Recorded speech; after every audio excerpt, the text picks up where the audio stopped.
Europe 1, 13h, la suite sur Europe 1 avec vous, Céline Giraud. Et le débat se poursuit avec Eugénie Bastier, essayiste, journaliste au Figaro Vox, et le chroniqueur politique Olivier d'Artigol. Et notre auditeur Johan qui nous appelle, vous êtes très nombreux à réagir ce matin sur Europe 1. Bonjour Johan. Bonjour, merci de me donner la parole. Merci d'être avec nous, vous avez 33 ans, vous nous écoutez à Paris. Une réaction à cette dissolution hier soir annoncée par Emmanuel Macron? À vrai dire, en fait, moi, le résultat d'hier, il va un peu dans mes convictions actuelles, mais je suis très inquiet et j'ai l'impression qu'en fait, ça va être un cauchemar à partir du 30 ou du 7 juillet. Pourquoi ? Ce qu'on se rend pas compte, c'est que, en fait, c'est tout l'inverse de ce qui est demandé actuellement qui va peut-être se réaliser. Il y a une vraie demande de droite aujourd'hui et les sondages et les résultats d'hier le montrent. Il y a un besoin de changement et je pense que la France est véritablement à droite actuellement. Mais de quoi avez-vous peur, Johan ? C'est que cette droite n'arrive pas à se liguer pour pouvoir remporter les élections législatives et qu'à côté, on a toute la gauche qui se réunisse, qui nous refasse un coup de NUP comme en 2022 et que demain, on ait Madame Aubry, ministre, et qui soit instituée à Matignon au 7 juillet là. Donc c'est très grave. Vous avez peur qu'il n'y ait pas d'union à droite et qu'il y ait un sursaut de la gauche, là c'est vers ça qu'on se profile. Marine Le Pen a dit que pour l'instant c'était niette. Les LR, on ne les entend plus, alors qu'on a besoin de cette droite là, cette droite fidèle à des valeurs qui correspondent à la France. Et aujourd'hui, on va se retrouver avec une union de la gauche qui va amener peut-être au gouvernement des Mathilde Panot, des Manon Aubry. Je tiens quand même à rappeler que hier soir, sur la place de la République, il y a des militants LFistes qui se sont réunis pour crier Israël assassin, Glucksmann complice. Voilà ce qu'on veut demain. C'est pas le message d'hier en fait. Merci Johan. En tout cas, vous ouvrez la brèche effectivement pour le décryptage qu'on va avoir maintenant avec Olivier d'Artigol et Eugénie Bastier. Merci beaucoup Johan.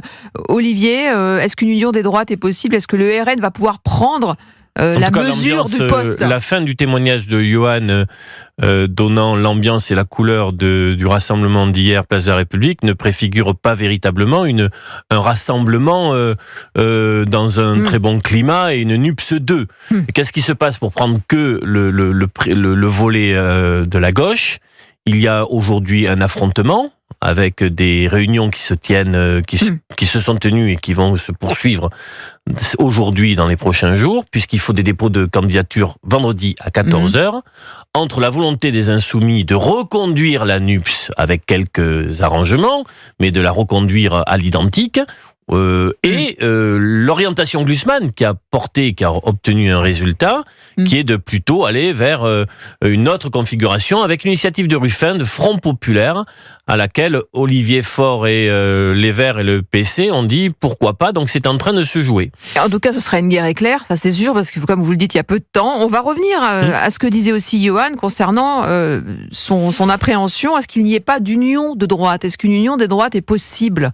C'est vrai qu'on est frappé de voir la facilité et la vitesse avec laquelle la gauche parle d'union très rapidement, en dépit des fractures énormes qu'il y a aujourd'hui à gauche, notamment après le 7 octobre. Elles étaient déjà là au moment de la NUPES il y a 2 ans, elles se sont accentuées avec le 7 octobre et la manière inqualifiable dont la France insoumise a parlé du conflit en ne faisant campagne que sur Gaza, en ayant des propos flirtants avec l'antisémitisme.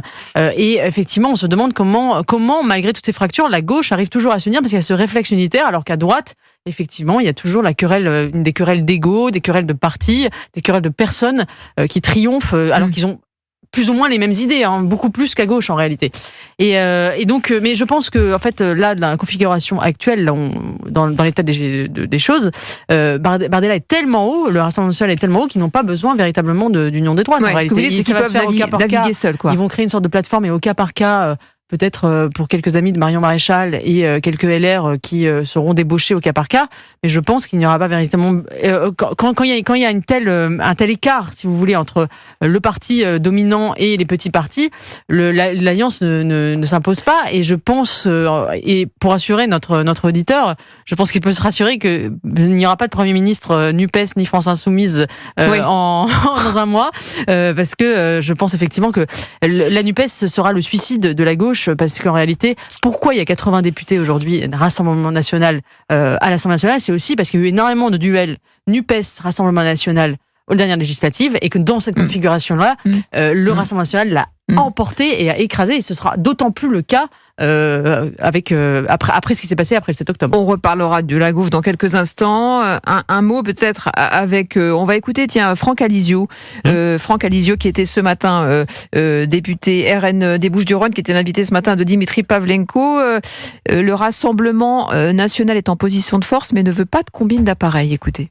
Marine a dit qu'elle tendait la main à tout le monde. On a dit qu'on voulait rassembler le plus largement possible. Oui. Après, vous savez très bien que les Français et nous-mêmes sommes allergiques aux combines d'appareils, voilà, aux ententes d'appareils. Maintenant, tous ceux avec qui on peut discuter, et y compris des personnalités politiques, eh bien, on discutera. Mais aujourd'hui, c'est évident que il y a quelqu'un, on est en position de force, c'est le mot qu'on puisse dire. Le vaisseau amiral de l'alternance, c'est le Rassemblement National. Alors, RN, Reconquête LR, peut-il y avoir des alliances? Cela va être intéressant à suivre, notamment sur le positionnement dans les jours à venir de RN, qui a une décision stratégique à prendre concernant Reconquête, avec au sein même de Reconquête une division très forte, jusqu'à la soirée électorale, on a vu comment ça s'est passé chez eux, entre une stratégie portée par Marion Maréchal, qui était de taper sur LR, d'aller chercher de l'électorat de ce côté-là et de ne pas insulter l'avenir avec le RN, et une stratégie portée par Éric Zemmour et par Madame Knafo, qui était véritablement de challenger, de concurrencer et de mener la vie dure à RN. Donc peut-être que le RN est le parti aujourd'hui le plus préparé pour les législatives, puisqu'ils avaient rendu les arbitrages sur les candidatures. Oui. Donc est-ce qu'ils vont reconsidérer certaines décisions prises en termes de désignation de candidats en ouvrant sur la partie Reconquête compatible avec eux suite à cette campagne ou pas? Ils vont le décider. Eugénie Bastier. Oui, non, mais je pense que c'est ce qui se passe en ce moment est un pari risqué pour Emmanuel Macron, mais c'est aussi un pari risqué pour le RN, puisque en faisant ce pari de la dissolution, en finalement accélérant leur arrivée au pouvoir potentiel 2 ou 3 ans avant la présidentielle, ils prennent le risque le vote RN est un fusil à un coup, puisque le RN, s'il triomphe dans les sondages, c'est aussi parce qu'il n'a jamais exercé le pouvoir. C'est-à-dire le jour où il exerce le pouvoir, il est confronté à la réalité, à la difficulté d'exercice du pouvoir. S'il échoue, eh bien, il perd cette chance historique. Or là, ils vont accéder au pouvoir s'ils triomphent en juin, enfin dans un mois, et ils vont arriver au pouvoir dans des conditions extrêmement difficiles, c'est-à-dire en n'ayant pas toutes les manettes, puisque le président de la République a quand même énormément de pouvoir, en ayant le Conseil constitutionnel contre eux, le Conseil d'État contre eux, les juges donc contre leurs décisions, notamment s'ils veulent bouger des choses sur l'immigration. Ça va être extrêmement compliqué pour eux de gouverner. Et je pense qu'aujourd'hui, ils se disent comment... les JO, le défi sécuritaire. Voilà. Oui, alors justement, je suis moins sur les JO. Je pense que ça se passera très bien. Enfin, ça se passera très bien. Ça ne changera pas grand-chose que le RN soit au pouvoir ou pas. Mais c'est plus la capacité à changer véritablement le pays, à ne pas être embourbé finalement dans un immobilisme. C'est ça la question. Alors, cette dissolution est-elle un cadeau empoisonné pour le Rassemblement National? On va se poser la question dans quelques instants. Vous restez bien avec nous sur Europe 1 tout de suite. Et vous pouvez réagir au 01 80 20 39 21 13h14h. Vous écoutez Céline Giraud sur Europe 1. Après l'annonce de la dissolution d'Emmanuel Macron, le Rassemblement National change de dimension. Mais est-il en capacité de gouverner? La dissolution est-elle un cadeau empoisonné pour le parti qui sort grand vainqueur de ces élections? À tout de suite sur Europe 1. On décrypte l'actualité avec vous. Saviez-vous que votre peau produit naturellement de l'acide hyaluronique? Au fil du temps, cette production diminue et les rides apparaissent. L'efficacité anti-rides de la formule Eucérine Hyaluron Filler plus Triple Effect est cliniquement prouvée. Eucérine Hyaluron Filler plus Triple Effect comble les rides, stimule la production naturelle d'acide hyaluronique et protège l'acide hyaluronique de la dégradation. Résultat, les rides et ridules sont réduites pour une peau à l'apparence plus jeune, plus lisse et éclatante. Eucérine Hyaluron Filler plus Triple Effect en pharmacie et parapharmacie. Détail des tests cliniques sur eucérine.fr. Prenez un aller simple chez votre concessionnaire Mini et faites le trajet retour au volant de la Mini électrique édition Camden. Maintenant disponible d'occasion dès 195 € par mois avec 2 950 € d'apport. Un crédit vous engage et doit être remboursé. Vérifiez vos capacités de remboursement avant de vous engager. Montant total dû avec option d'achat finale 24 669,50 €. Exemple d'offre LOA 48 mois pour une Mini électrique édition Camden d'occasion, réservée aux particuliers, valable jusqu'au 30 juin 2024 dans la limite des stocks disponibles. Détails sur mini.fr. Pensez à covoiturer. 1 13h. De 13h à 14h avec Céline Giraud et vous, auditeurs d'Europe 1 au 01 80 20 39 21. Vous continuez de décrypter l'actualité, Céline, avec aujourd'hui Olivier d'Artigol, chroniqueur politique, et Eugénie Bastier, essayiste, journaliste au Figaro Vox. Et nos auditeurs d'Europe 1, très nombreux à réagir aujourd'hui sur le sujet. Bonjour Thomas. Bonjour. Merci d'être avec nous en direct dans Europe 1 13h. Vous avez 71 ans, vous écoutez Europe 1 à Strasbourg. Que vous inspire cette dissolution ? Alors je pense que tactiquement, le président Macron n'avait pas trop le choix. Ceci dit, j'aimerais dire en préambule que Valérie Hayé était certainement une excellente technicienne. Elle arrivait malheureusement trop tard sur l'échiquier, oui. Et le Premier ministre a eu certaines maladresses qui n'étaient pas nécessaires. Bon, alors la dissolution. Pardon, la solution, alors, je pense que Macron a bien fait de dissoudre l'Assemblée. Il va bien se prendre des politiciens du Rassemblement national dans son gouvernement, et ceci 2 ans avant les prochaines élections présidentielles, avec la possibilité de voir ce dont ils sont capables, puisqu'ils traduisent quand même dans leur politique le malaise actuel qui est en France. Donc là, on est tout à fait d'accord. Et après, on va voir ce qu'ils vont réussir à faire. Mais je pense que pour les prochaines élections, si ça se passe bien, tant mieux pour eux.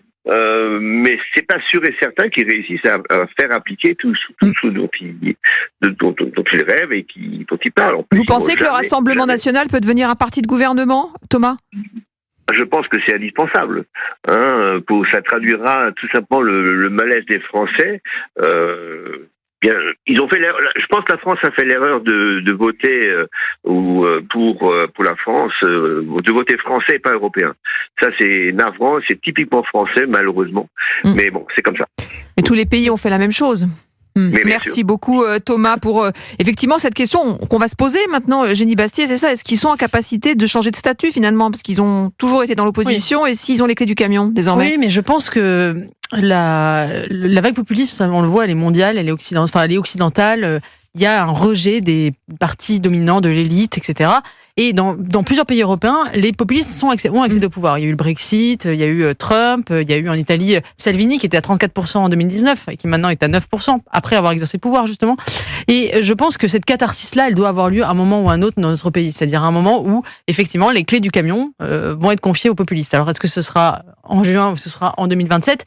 Mais il y a une espèce de retour de balancier quasiment historique.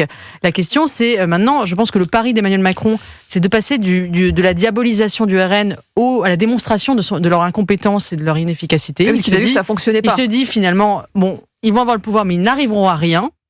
Et donc pour un autre candidat. Pour vous, Emmanuel Macron tend un piège au Rassemblement national en provoquant cette dissolution. Je pense que c'est un piège très très risqué, mais effectivement, je pense que le Rassemblement national ne sera pas capable d'exercer le pouvoir. Et je pense qu'en cela, il prend un pari risqué, parce qu'il est aussi possible qu'ils exercent le pouvoir comme dans d'autres pays européens où la droite populiste a pris le pouvoir. Olivier d'Artigol, on va devoir ouvrir le capot là. C'est-à-dire que là maintenant, il ne s'agit plus de faire vrombir le moteur.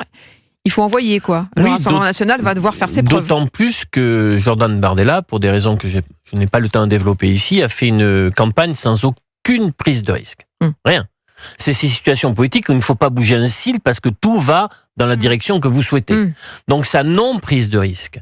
Le fait qu'il puisse y compris faire un débat face à Attal où sur certains contenus on sentait que c'était fragile, mais les gens jugent derrière qu'il a quand même remporté ce débat. Attal va conduire la campagne pour les macronistes. Il a en face de lui donc de nouveau Bardella qui va conduire la campagne du RN sans être candidat dans une circonscription. Oui, il l'a bien précisé. Il y a là un petit sujet de réflexion et peut-être de débat. Mais Bardella à Matignon, personne ne sait aujourd'hui ce que cela peut donner. Et il y a en effet peut-être dans certains cercles du pouvoir, y compris dans les cercles économiques, l'idée de se dire mais plutôt les essorer entre aujourd'hui et la prochaine présidentielle, les mettre dans une situation inextricable pour eux au regard des défis qu'ils auront à relever sans avoir de soutien dans l'appareil d'État ou que sais-je, pour essayer de faire en sorte que en 2027, prochaine présidentielle, l'option RN soit définitivement soldée. Et savoir s'ils ont une équipe effectivement digne. Oui, Eugénie. Non, je voudrais juste ajouter que c'est vrai que le RN se trouve dans une situation délicate parce que je pense que c'est un fusil à un coup. Ils peuvent ou pas accéder au pouvoir et ils n'auront plus cette virginité politique. Et ça va être très compliqué pour plusieurs raisons. D'abord parce qu'Emmanuel Macron sera toujours là, président de la République. Et deuxièmement, il y aura ou pas, sauf s'il démissionne, évidemment. Ça, c'est une autre hypothèse. Et puis, il y aura les cours suprêmes aussi qui empêcheront le Conseil constitutionnel et le Conseil d'État qui empêcheront effectivement une marge de manœuvre. Alors, est-ce qu'une autre possibilité, une autre voie était possible? Écoutez ce qu'en pense Yaël Braun-Pivet, présidente de l'Assemblée nationale. Le président a pris une décision suite à un vote très clair des Français. Et donc, en cela, je la comprends. Après, il n'y avait pas d'autre choix. Il y a toujours d'autres choix. Moi, je considère qu'il y a toujours différents chemins qui s'offrent à nous. Vous savez que moi, je suis une fervente partisane des accords, des ententes, des recherches de compromis, de consensus. C'est ce que j'ai essayé de faire pendant 2 ans à l'Assemblée nationale avec des forces politiques dissemblables.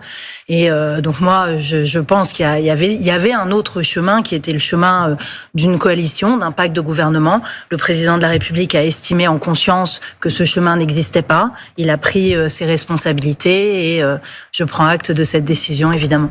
Yaël Braun-Pivet, il y a toujours d'autres choix. C'est la preuve que la majorité est divisée sur le sujet. Non, on peut comprendre son amertume. Je ne pense pas qu'elle ait été dans la boucle de la décision et que, y compris, ce n'est donc pas une option qu'elle portait. Ce n'était pas non plus l'option de Gabriel Attal qui aurait présenté sa démission plutôt que de soutenir une dissolution. Mais j'en reviens, ça peut paraître de la préhistoire, au moment Borne. Elisabeth Borne avait comme feuille de route à Matignon d'aller chercher dans les marges, dans les frontières de la majorité relative, justement des ressources nouvelles pour obtenir enfin cette majorité absolue. Elle n'a pas réussi sur cette feuille de route, personne n'a réussi, et la présidente de l'Assemblée nationale, qui ne l'est plus aujourd'hui, dans son intervention ce matin, ne donne pas la solution politique à cette coalition. Avec qui? Elle dit la faiblesse, c'est de ne pas avoir réussi à engager le pays sur cette voie de coopération des différents partis. Des LR qui avaient résisté jusqu'à présent aux sirènes du macronisme viendraient monter sur un bateau en train de couler avec un macronisme en extrême difficulté. Pourquoi venir maintenant rejoindre un gouvernement alors que, je crois que c'est pas du tout, une hypothèse crédible que le LR se rallie à Emmanuel Macron et idem pour le Parti socialiste de Glucksmann qui a fait une bonne performance pendant les européennes. Quel est leur intérêt aujourd'hui? Leur performance est aussi indexée sur une forme d'antimacronisme, d'aller rejoindre un président de la République qui est en déclin. Je ne vois pas comment il pourrait élargir davantage la coalition actuelle. C'est la fin, en effet, de ce cycle politique de la recherche de cette majorité absolue introuvable.